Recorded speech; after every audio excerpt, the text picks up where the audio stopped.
কোনো ডাক্তার যদি কোনো পশুকে ডাক্তারি করতে যায় তখন তার কি অবস্থা হয় দেখুন।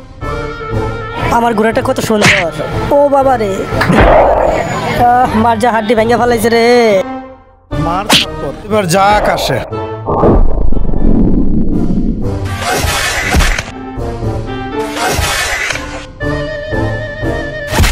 দেখো কি সুন্দর আমি ঘোড়ায় উঠতে পারি। হ্যালো বন্ধুরা, আমার এই ভেড়াগুলো অনেক ভালো, গুতাগুতি করে না, খুবই ভদ্র প্রকৃতির। তোদের তো সুনামি করতেছিলাম, কি কারণে গুতাটা দিলি? মান সম্মান আর থাকলো না, জীবনটাই পুরো দুঃখের, গুতা খাইতে খাইতে জীবনটাই শেষ হয়ে গেল। আর মারবি মার মার, যতবার মেরে যা। আমার তো মার খাওয়ারই ব্যাপার। তোরা কি আমার পাশাটাই দেখার সহে অন্য কোনো সাইডে মারতে পারস না?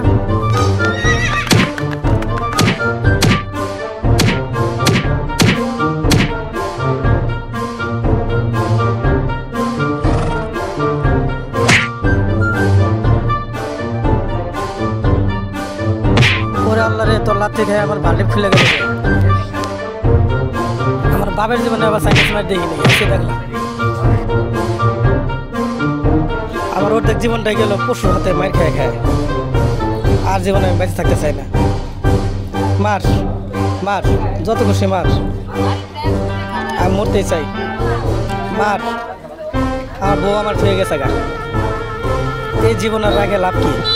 দেখতো ভাই আমি মরে গেছি না, ভাই আছি এখনো মরি নাই।